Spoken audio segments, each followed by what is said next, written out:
ಅತ್ಯಂತ ಸಂಭ್ರಮದ ಹಾಗೂ ಸಂತೋಷದ ವಿಷಯ ಏನಂತ ಅಂದ್ರೆ ಹಿಂದೆ ಸನ್ಮಾನ್ಯ ಶ್ರೀ ಎಸ್ ಬಂಗಾರಪ್ಪಾಜಿಯವರು ಮುಖ್ಯಮಂತ್ರಿ ಆಗಿದ್ದಾಗ ಡಿ ಕೆ ಶಿವಕುಮಾರ್ ಅವರು ಸಚಿವರಾಗಿದ್ರು.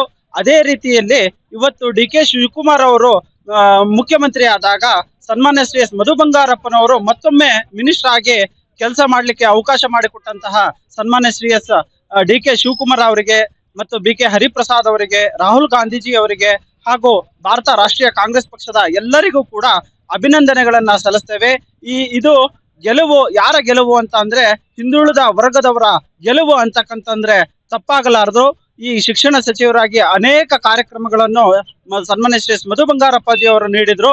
ಆ ನಿಟ್ಟಿನಲ್ಲಿ ಮತ್ತೊಂದು ಜವಾಬ್ದಾರಿಯನ್ನು ಭಾರತ ರಾಷ್ಟ್ರೀಯ ಕಾಂಗ್ರೆಸ್ ಪಕ್ಷ, ಕರ್ನಾಟಕ ಕಾಂಗ್ರೆಸ್ ಪಕ್ಷ ನೀಡಿರುವುದು ನಮ್ಮೆಲ್ಲರ ಒಂದು ಹೆಮ್ಮೆಗೆ ಮತ್ತು ಸೊರಬ ತಾಲೂಕಿನ ಜನತೆಗೆ ಅತ್ಯಂತ ಸಂತೋಷ ಆಗಿದೆ ಅಂತಕ್ಕಂಥದ್ದನ್ನ ಹೇಳ್ತಾ ಅವರಿಗೆ ಅಭಿನಂದನೆಗಳನ್ನ ತಿಳಿಸ್ತೇವೆ. ನಮಸ್ಕಾರ. ಇವತ್ತಿನ ದಿವಸ ನಮ್ಮ ಶಿವಮೊಗ್ಗ ಜನತೆ, ಸೊರಬ ಜನತೆ ತುಂಬಾ ಖುಷಿ ಪಡುವಂತ ಮತ್ತೆ ಹೆಮ್ಮೆ ಪಡುವಂತ ವಿಷಯ. ಯಾಕಂತ ಹೇಳಿದ್ರೆ ನಮ್ಮ ಸನ್ಮಾನ್ಯ ಶ್ರೀ ಎಸ್ ಮಧು ಬಂಗಾರಪ್ಪನವರು 2ನೇ ಬಾರಿಗೆ ಮಂತ್ರಿ ಆಗ್ತಿದ್ದಾರೆ. ಅದು ಈ ಡಿ ಕೆ ಶಿವಕುಮಾರ್ ಮುಖ್ಯಮಂತ್ರಿ ಇದರಲ್ಲಿ 2ನೇ ಬಾರಿಗೆ ಮಂತ್ರಿಯಾಗಿ ಶಿಕ್ಷಣ ಸಚಿವರು 1ನೇ ಬಾರಿಯಾಗಿ ಇಡೀ ತಾಲೂಕಿಗೆ, ಇಡೀ ರಾಜ್ಯಕ್ಕೆ ಹೆಮ್ಮೆ ಪಡುವಂತ ಕೆಲವೊಂದು ಕೆಲಸಗಳನ್ನ ಮಾಡಿದ್ದಾರೆ. ಇದರಿಂದ ನಾವೆಲ್ಲರೂ ಖುಷಿ ಪಟ್ಟು ಮತ್ತೆ ಇವತ್ತು ಏನ್ ನಮ್ಮ ಮಧು ಬಂಗಾರಪ್ಪನವರು ಮಂತ್ರಿ ಆಗಿದ್ದಾರೆ, ಅವ್ರನ್ನ ಗುರುತಿಸಿ ಅಂದ್ರೆ ಇಡೀ ಜಿಲ್ಲೆಗೆ ಮಧು ಬಂಗಾರಪ್ಪನವರ ಕೊಡುಗೆ ಬೇಕು ಅಂತ ಹೇಳ್ಬಿಟ್ಟು ನಮ್ಮ KPCC ಮತ್ತೆ AICC ಎಲ್ಲರೂ ತೀರ್ಮಾನ ಮಾಡಿಬಿಟ್ಟು ಇವತ್ತು ಮತ್ತೆ ಮಧು ಬಂಗಾರಪ್ಪನವ್ರನ್ನ ಶಿವಮೊಗ್ಗ ಜಿಲ್ಲೆಗೆ ಮಂತ್ರಿಯನ್ನ ಮಾಡಿದ್ದಾರೆ. ಇಡೀ ಶಿವಮೊಗ್ಗ ಜಿಲ್ಲೆಗೆ ಅಲ್ಲ, ಕರ್ನಾಟಕ ರಾಜ್ಯಕ್ಕೆ ಮುಂದಿನ ದಿವಸ ಈ ಬಂಗಾರಪ್ಪನವ್ರ ಮಗ ಏನು ಅಂತ ಹೇಳ್ಬಿಟ್ಟು ತಿಳ್ಕೊಂಡಂತ ದಿನ ಬಂದೇ ಬರುತ್ತೆ. ಅವ್ರು ಬರೇ ಮಂತ್ರಿಯಾಗಿ ಅಂತ ನೋಡ್ಬಾರ್ದು, ನಾವು ಈ ಮುಂದಿನ ದಿನಗಳಲ್ಲಿ ಮುಖ್ಯಮಂತ್ರಿಯಾಗಿ ಕೂಡ ನಾವು ಅವ್ರನ್ನ ಕಾಣ್ಬೇಕು. ಆ ನಿಟ್ಟಿನಲ್ಲಿ ಮಧು ಬಂಗಾರಪ್ಪನವರು ಇಡೀ ರಾಜ್ಯಕ್ಕೆ ಒಳ್ಳೆ ರೀತಿಯಲ್ಲಿ ಶಿಕ್ಷಣ ಕ್ಷೇತ್ರಕ್ಕೆ ಒಳ್ಳೆ ರೀತಿಯಲ್ಲಿ ಕೆಲಸ ಮಾಡಿರ್ತಾರೆ.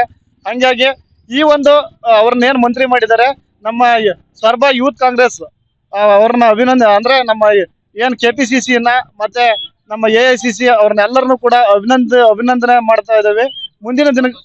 ಮುಂದಿನ ದಿನಗಳಲ್ಲಿ ನಾವೆಲ್ಲರೂ ಇದೇ ರೀತಿಯಲ್ಲಿ ಹೋರಾಟ ಮಾಡಿ ಅಥವಾ ಕೆಲಸನ ಮಾಡಿ ಇಡೀ ರಾಜ್ಯದಲ್ಲಿ 2028ಕ್ಕೆ ಮತ್ತೆ ಕಾಂಗ್ರೆಸ್ ಪಕ್ಷವನ್ನ, ಇದೇ ಯೂತ್ ಕಾಂಗ್ರೆಸ್ ಎಲ್ಲರನ್ನು ಸೇರ್ಬಿಟ್ಟು 28ಕ್ಕೆ ಮತ್ತೆ ಅಧಿಕಾರಕ್ಕೆ ತರುವಲ್ಲಿ ನಾವು ಯೂತ್ ಕಾಂಗ್ರೆಸ್ ಎಲ್ಲ ಶ್ರಮಿಸ್ತೇವೆ ಅಂತ ಹೇಳ್ಬಿಟ್ಟು ಮಾತಾಡಕ್ಕೆ ಅವಕಾಶ ಕೊಟ್ಟಂತ ನಿಮ್ಮೆಲ್ಲರಿಗೂ ಧನ್ಯವಾದಗಳು.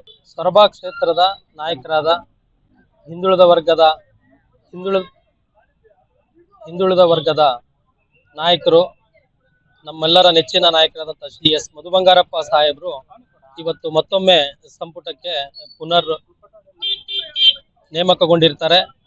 ಈ ಸಂತಸದ ದಿನ ಎಲ್ಲ ಹಿರಿಯ ಮುಖಂಡರು, ಪುರಸಭಾ ಮತ್ತು ಗ್ರಾಮೀಣ ಭಾಗದ ವ್ಯಾಪ್ತಿಯ ಎಲ್ಲ ಸ್ನೇಹಿತರು, ಯೂತ್ ಕಾಂಗ್ರೆಸ್ ಇವ್ರ ಜೊತೆಗೆಲ್ಲ ನಾವೆಲ್ಲ ಸೇರಿ ಪಟಾಕಿ ಸಿಡಿಸಿ ಮತ್ತು ಎಲ್ಲರಿಗೂ ಸಿಹಿ ಹಂಚಿ ಇವತ್ತು ಈ ದಿನ ನಾವು ಹೇಳೋದೇನೆಂದ್ರೆ, ಎಲ್ಲ ನಮ್ಮ ಸಾರ್ವಜನಿಕ ವ್ಯವಸ್ಥೆಯಲ್ಲಿ ಅವರು ಒಂದು ಜನಾನುರಾವಳಿಯಾಗಿ ಇರುವಂತ ಅವರ ಒಂದು ಅಡ್ಮಿನಿಸ್ಟ್ರೇಟ್, ಅದ್ರ ಜೊತೆಗೆ ಶಿಕ್ಷಣ ಇಲಾಖೆಗೆ ಅವರು ಸಿದ್ದರಾಮಯ್ಯ ಸಾಹೇಬರ ಸಂಪುಟದಲ್ಲಿ ಅವರಿಗೆ ಒಂದು ಅವಕಾಶ ಕೊಟ್ಟಾಗ ಎಲ್ಲಾ ಗ್ರಾಮೀಣದ ಮಕ್ಕಳಿಗೂ ಉತ್ತಮ ಗುಣಮಟ್ಟದ ಶಿಕ್ಷಣ ಸಿಗಬೇಕಂತ ಅವರು ತೆಗೆದುಕೊಂಡಂತ KPH ಸ್ಕೂಲಿನ ಒಂದು ನಿರ್ಧಾರ ಆಗಿರ್ಬೋದು, ಶಿಕ್ಷಕರ ಮರು ನೇಮಕಾತಿ ಮತ್ತು ಅತಿಥಿ ಶಿಕ್ಷಕರಿಗೆ ಬೇಕಾದಂತ ಅವಶ್ಯ ಇರುವಂತ STMC ಶಾಲಾ ಶಿಕ್ಷಕರ ಎಲ್ಲರೂ ಒಂದು ಪ್ರೋತ್ಸಾಹದೊಂದಿಗೆ ತುಂಬಾ ಚೆನ್ನಾಗಿ ಆ ಇಲಾಖೆಯನ್ನು ನಡೆಸಿದ್ದಾರೆ. ಎಂತೆಂತ ಒಂದು ದೊಡ್ಡ ಸಮಸ್ಯೆಗಳಿಗೂ ಕೂಡ ಅವರು ಒಂದು ಪರಿಹಾರ ಸೂಚಿಸಿದ್ದಾರೆ.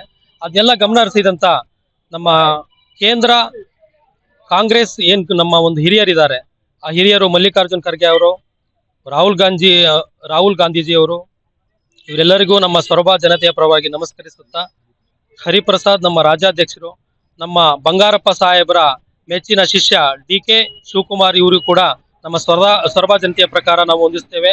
ಹಾಗೆ ನಮ್ಮ ಸಿದ್ದರಾಮಯ್ಯ ಸಾಹೇಬರು ಕೂಡ ಹೊಂದಿಸ್ತೇವೆ. DK ಶಿವಕುಮಾರ್ ಅವರ ಸಚಿವ ಸಂಪುಟದಲ್ಲಿ ಮಾನ್ಯ ಶ್ರೀ ಎಸ್ ಮಧು ಬಂಗಾರಪ್ಪನವರಾಗಿ ಮತ್ತೊಮ್ಮೆ ಸಚಿವರನ್ನಾಗಿ ಆಯ್ಕೆ ಮಾಡಿದ ಕೇಂದ್ರ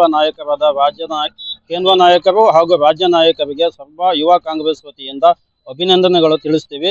ಹಾಗೆ 3 ವರ್ಷಗಳ ಹಿಂದೆ ಅವಧಿಯಲ್ಲಿ ಹಲವಾರು ಶಿಕ್ಷಕರ ನೇಮಕಾತಿ ಹಾಗೂ ಮತ್ತು KPS ಮ್ಯಾಗ್ನೆಟ್ ಸ್ಕೂಲ್ಗಳನ್ನು ಹೊಸದಾಗಿ ಮಾಡತಕ್ಕಂತ ಸಾಧನೆ ಮಾಡಿದ್ದಾರೆ. ಶಿಕ್ಷಣದಲ್ಲಿ ಕ್ರಾಂತಿಯನ್ನು ಮಾಡಿದ್ದಾರೆ. ಹಾಗೂ ಶಿವಮೊಗ್ಗ ಜಿಲ್ಲೆಯಲ್ಲಿ ಮುಂದಿನ ಚುನಾವಣೆಗೆ ಮತ್ತೊಮ್ಮೆ ಅಧಿಕಾರ ಬರುವುದಕ್ಕೆ ಮಧು ಬಂಗಾರಪ್ಪನವರ ಶ್ರಮ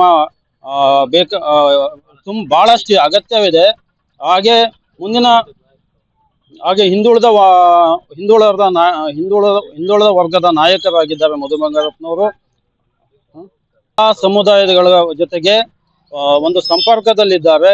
ಹಾಗೆ ಮುಂದಿನ ಬರುವ ಚುನಾವಣೆಗೆ ಒಂದು ಉತ್ತಮ ಫಲಿತಾಂಶ ನೀಡುವಲ್ಲಿ ಒಂದು ಅಗತ್ಯವಾದ ಒಂದು ನಾಯಕತ್ವವನ್ನು ಹೊಂದಿದ್ದಾರೆ. ಒಂದು ಸಚಿವ ಸ್ಥಾನವನ್ನು ಕೊಟ್ಟಂತ ಎಲ್ಲ ನಮ್ಮ ಮಾನ್ಯ ನಾಯಕರಿಗೆ ನಮ್ಮ ಯುವ ಕಾಂಗ್ರೆಸ್ ಇಂದ ಅಭಿನಂದನೆಗಳು ತಿಳಿಸುತ್ತೇವೆ.